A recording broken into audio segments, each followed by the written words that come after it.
Welcome back. It's still the morning brief right here on Channels Television, and we've had quite a conversation during our first segment. We'll make progress now to another subject matter equally important. What's in a name? What's in the names on President Tinubu's ambassadorial list? Let's get an education also about, the career ambassador and the non-career ambassador.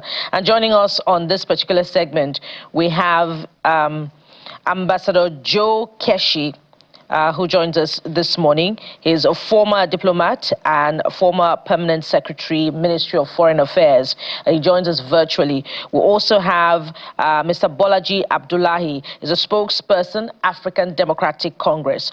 Both gentlemen join us virtually on the program this morning. Before we get to the views of the opposition, let's get perhaps an education first from you, Ambassador Joe Keshi. What's the difference between a career diplomat and a non-career diplomat? Thank you. Thank you very much, and good morning.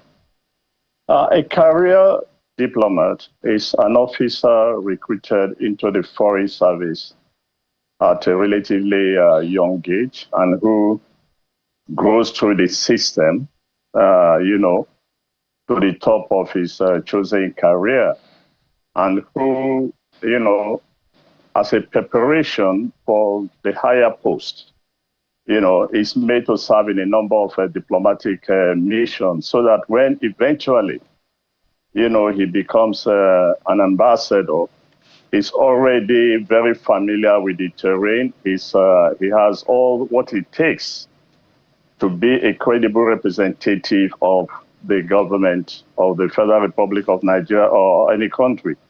On the other hand, you have the career officers, non-career officers. These are often taken from the political parties or taken from the public sector or from anywhere. And let me say that nobody is against the appointment of non-career ambassadors. In fact, a number of countries, it's a mixed bag. They appoint non-career and they appoint career officers. But where it is becoming clear that the Nigerian Ministry of Foreign Affairs, is being left out of this appointment. Officers of the ministry, those who have spent the last 20, 25 years of their lives, in the diplomatic service. They've been trained, they've been taken through all kinds of posting in preparation to be able to represent Nigeria incredibly well. And just at the peak of their career, they are replaced, by politicians. I'm not too sure that is the right thing to do. In fact, last night I was on another channel and I suggested I made two suggestions. Number one, I said that look, if this is what we want to do with Nigeria, we could as well begin to appoint politicians as chief of staff of the military establishment, because this is exactly what is being done. But if you think that is ridiculous to start with, this is also the appointment of a number the people, who by any standard have no business being in the diplomatic service. That's how ridiculous it is. I'm comfortable with some names on the list. But the truth of the matter is that the bulk of the people on the non-career list, it's a bit, it's a bit disturbing. And this is the kind of people we want to represent Nigeria. You have people who, if justice has prevailed and if this country has been run properly, and the rules of the game are obeyed, they actually should be cooling their heels in the walls of the prison and not being sent out as ambassadors. You have people who have governed their states. They were absolute failures. They showed no leadership when they led their states, and the governors who took over from them are struggling to repair the damage they've done to their states. Those are the kind of people you are being rewarded, either because, they have helped you to destroy other political parties and the rest of it. No. Look, as far back as the 1960s, when the diplomatic service was established, those who established the diplomatic service, particularly the Prime Minister, was very clear in his mind about the kind of diplomatic service he wanted for Nigeria. He wanted a very competent foreign service. He wanted an independent foreign service. He wanted officers of the foreign service to be well trained, to be able to compete favorably with their peers all over the world. And the first generation of those recruited into the foreign service, and for a long time, met the criteria until the politicians came and started what they are doing today. And the second point I made was to appeal to the president. I hear there's another list that will come out. I don't know if it's true. I appeal, I beg the president, for goodness sake, for the sake of the officers in the Ministry of Foreign Affairs today, to please ensure that the next list contains no other names but the people from the Ministry of Foreign Affairs. These officers are demoralized. Look, tomorrow somebody will accuse them of being unpatriotic. But the truth of the matter is that they are disappointed after, being prepared. They've gone through, the training and preparing themselves, and at the heights where they are supposed to be appointed. You now think that they are not qualified to represent the country. You have a set that have retired that have retired 2 years ago. All these officers, as Nigerians today, are very bitter, and they think that Nigeria has done it to them. If I get you correctly, you're also saying that those who have trained and served, in Nigeria's Ministry of Foreign Affairs should have rightly been appointed to even the non-career ambassadorial roles. Let's take it to Mr. Abdullahi, a member of the opposition who sort of agrees with the last bit of your comment. I've read your statement, Mr. Abdullahi, and part of it says that, the names appointed on that list, are a settlement of political IOUs, without quoting you copiously now. What names particularly, which names does your party have reservations with?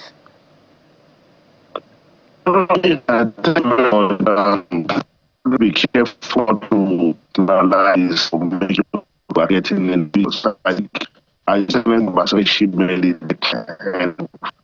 when country has this person that are currently be with ambassadors for the 2 years of administration, and as to how we also not had ambassadors in any mission in the world.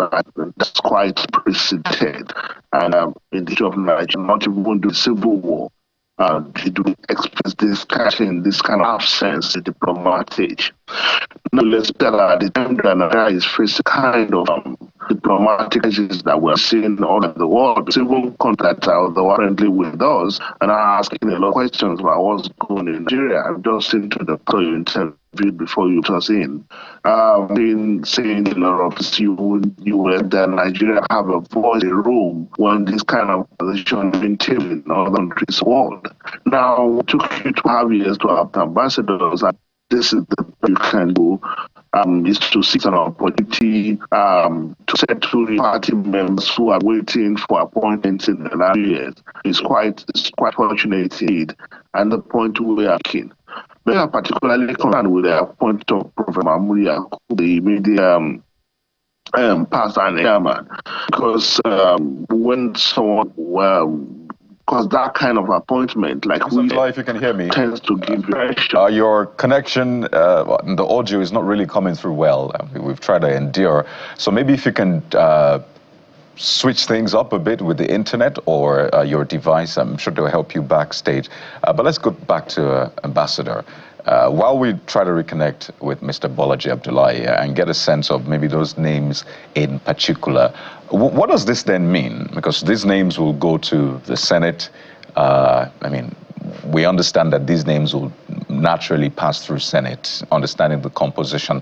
But what will then this mean for Nigeria's image, if indeed they are eventually deployed, those names you have issues with? Because some have said that for the non-career ambassadors, their job is not hard. It's just to shake hands, take pictures, go for dinner events, and all of that. So for you, how do you see this impacting the image of Nigeria internationally, particularly for those particularly for those countries that were mentioned, important allies of Nigeria? You just said something that I always like to respond to when you said that diplomats just go around and shake hands, drink coffee, and probably drink wine. Yes, we do. There's no doubt about that. But you should also remember that nobody compliments us when we burn the midnight candles, and we stay in, conference halls till 4 a.m. in the morning. We travel, extensively, to represent the country, and it carries all the risk that you can imagine. So, for your information, no, diplomats do not only drink coffee or drink wine and brandy and the rest of them. They really do some hard job in terms of representing the country as best as they can. And I do not get Mr. Abdullahi's what he was saying before, but I heard him talk about something about the Civil War. Look, it was the quality of those that Gawan appointed during the Civil War crisis, during that period, and the fact that that was also the time that, the country diplomatic service expanded. You cannot be claiming to want to be a leader or to be a leader, within the global system, to be a spokesperson for Africa, and you do not have credible elements, the people that can be respected, people that foreign countries will look upon with so much great respect because they know their pedigree. They have the history of what they've done in their respective countries. So when you have people who, again, I repeat myself, if the Nigerian legal system had worked very well and there had been no these famous join the APC and your sins are forgiven, some of those on that list shouldn't be on that list to start with. So for your information, the diplomats do a great job. They have been trained. They have been prepared. I remember my first ambassador on post, giving me a lot of assignments. And sometimes when they are too heavy on me and I launch a complaint, he will say to me, Joe, it's not when you become an ambassador you learn how to be an ambassador. You start learning how to be an ambassador the very day you enter the service. To be an ambassador demands a great experience, which officers in the Ministry of, it required calm, it required tact. It requires so many things. You want to be, look, we are a country full of talents. And when we are sending people out, for goodness sake, we should send out our best 11. We should send out our best 11. And there are people all over the country that you can. You saw the Tribune editorial, for example, the way it analyzed it and so on. And that's a very good editorial to start with. We need to be fair to all parts of the country. But for me, my major concern coming on this is to, again, appeal to the president that there are officers eminently qualified in the Ministry of Foreign Affairs, and that the next list, if there's going to be another list, should be the names of those officers. And this debate for me will be over. Now, whatever others that have been appointed, whatever they do, well, it's the country who will suffer. You know the popular saying, okay? We've appointed our ambassadors. We have made if they go well, fine. If they don't go well, the country bears the consequences of their failure. But I maintain that officers that are in the diplomatic service should have been the first consideration before you even begin to think of politicians. And if you want to take politicians, which I'm not opposed to, and by the way, I have said it, there are a couple of names that I'm very, very comfortable with on the list of political appointees. But there are some that, that I'm disturbed about. All right, Ambassador, maybe I'll come back to you if you want to. I know that diplomats like you, Ambassador, you work with tact and diplomacy. I don't know whether you would like to mention those names, exactly the names you're not comfortable with or not. But let me take you to Mr. Abdullahi. Let's try again whether Mr. Abdullahi's network will connect better this time. All right, Mr. Abdullahi, in continuation of your thought, because we couldn't hear exactly what you were saying, so we had to come back to the ambassador. So in continuation of your thought, in addition to it, walk us through, now the president has made his decision, at least this first set, based on the constitutional powers given to him, but it's now left to the National Assembly, the Senate this time, to finally ratify or reject what the president has done. Well, the APC is in majority. What do you make, what do you see happening? Thank you. I hope you can hear me better now. Yes, we can hear you better now. Yes. Okay, I mean, you said it's left for the Senate to do the necessary thing. The Senate is not going to do anything. I mean, this Senate is going to just rubber stamp the list brought by the president. I mean, I had Ambassador Keshi talk about individuals on that list who should ordinarily be in prison. That is true. Without mentioning names, we know them. We know those who have EFC cases. So when you send it, because don't forget, the Senate screening of these ambassador nominees is just the first stage. I mean, when you post them to specific countries, those countries will carry out their own screening. And given the situation that Nigeria is at the moment, they are going to screen the hell out of them. So you will find yourself in a situation where some of these ambassadors, after being posted, will probably be rejected and sent back home because those countries will feel they cannot work with them. So it's not just about what we do to ourselves. It's also how we expose ourselves and make ourselves vulnerable to the rest of the world. You know, so it's quite unfortunate what the president has done. And if it's true what Ambassador Keshi said, that there's going to be a second list. I mean, if there's going to be a second list, why don't you use the opportunity of the first list to do the best posting? Why wait for the second list to do the right thing? I mean, because if you had opportunity after 2.5 years to make an ambassadorial appointment, and this is the best you can do, and see just as an opportunity to reward political loyalists, you know. So I was making a point earlier about the appointment of Professor Mahmoud Yakubu. We take part with that. We can appoint someone who was supposed to be in Mr.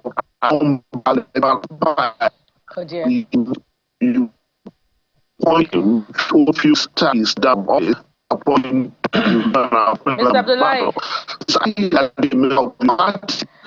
Pardon me, sir. I'm going to have to interrupt you again.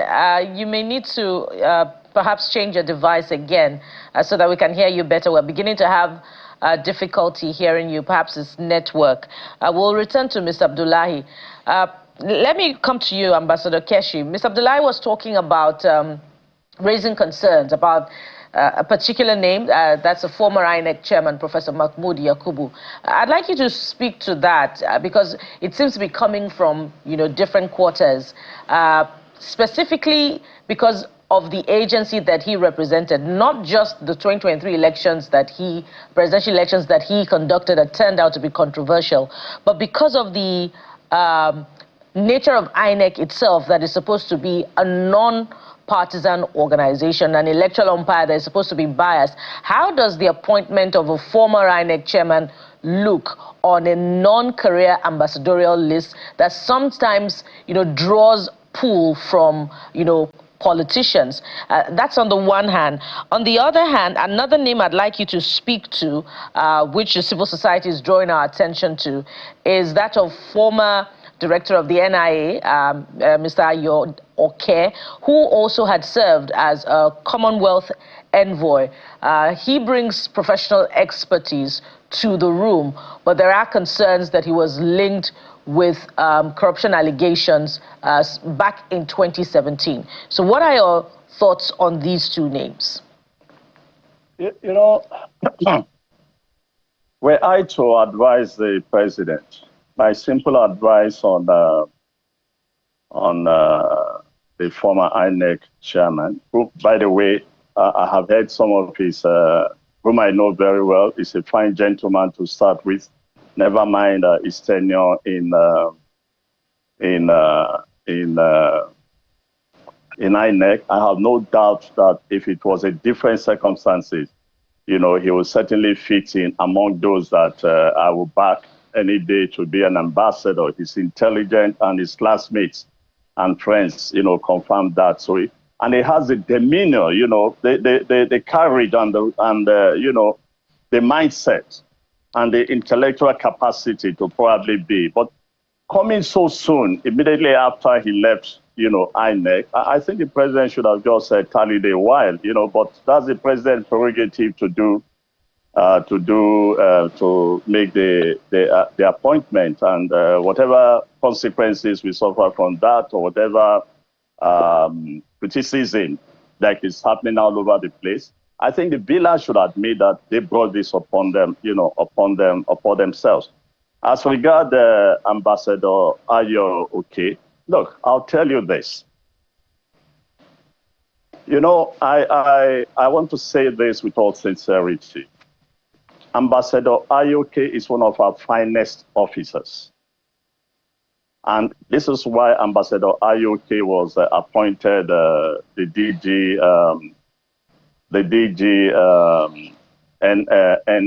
NIA. Ambassador Ayo Oke's removal, never mind the whole noise that was made about money being stored somewhere, every security agency stores money somewhere. I believe that Ayo Oke was removed as a result of conspiracy between his office, between the villa and EFCC. Look, if you go back to what happened during that period, there is an esprit de corps, there's a synergy among security agencies. Ayo Oke, as DG NIA, called, I think it was Magu or somebody in EFCC, and said, look, I'm coming to explain to you why we have this money there. The man ignored him and sent his boys in to do some rapid. Listen, there's nowhere in the world where another security agency will treat another security agency like, it was treated, and Ayo Oke lost his job. So I believe it was a conspiracy. That notwithstanding, I'll say those who know Ambassador Ayo Oke will tell you that he is eminently qualified to be an ambassador. The scandal notwithstanding, I sincerely hope that those who will consider, the scandal means a lot to start with, because it tarnished the image this gentleman has built over the years as one of Nigeria's finest, best officers in the diplomatic service. So if the president has now considered him and the president thinks that he can push his appointment through, I have no problem with that. As I said before, there are some names I'm comfortable with. Look, when you look at someone like the former deputy governor of Lagos State, Pedro, whom I've met a couple of times, I think he has all what it takes to be an ambassador. When you look at Erelu Adebayo, I served on the board of UBA with Erelu Adebayo, and I would recommend her any day to any post, even to be a minister. She's sound, she's articulate, and she will make a great representative of the Federal Republic of Nigeria anywhere in the world. And, but there are some that, really beats me. When you have, this is a country with so many talents, with so many, look all over the place. If the president is looking for those who really want to, there are so many officers who left the service because the appointment was not made early enough. It would have been fair to consider those people first and bring them back to the service, because they waited for 2 years, 3 years to be appointed ambassadors, and they had to retire without being made ambassadors. Right. For goodness sake, they should have been fair to this set of officers. It's a lot of things together. Political. Look, pardon me, Ambassador. What is Jimo Ibrahim looking for in the diplomatic service to start with? And things like that. Does it mean that anybody who loses an election or who leaves political appointment can't do anything else but remain in government forever in Nigeria? Well, he's a senator. I'll tell you, if you permit me just to say a few words, let me just tell you a story. Just to tell you the difference of the kind of people and their character. Ambassador, if you can do that in 30 seconds, 2009. Please. Yeah. 2009, we're looking for ambassador to go to Washington.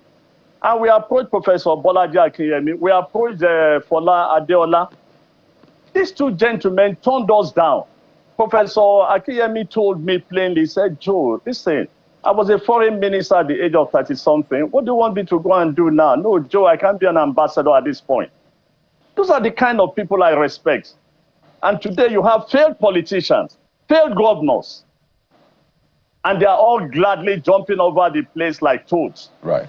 That they are going to become ambassadors, representing this country that claims to be the leader and the spokesperson of the African continent, and you are putting in people who do not even have the capacity.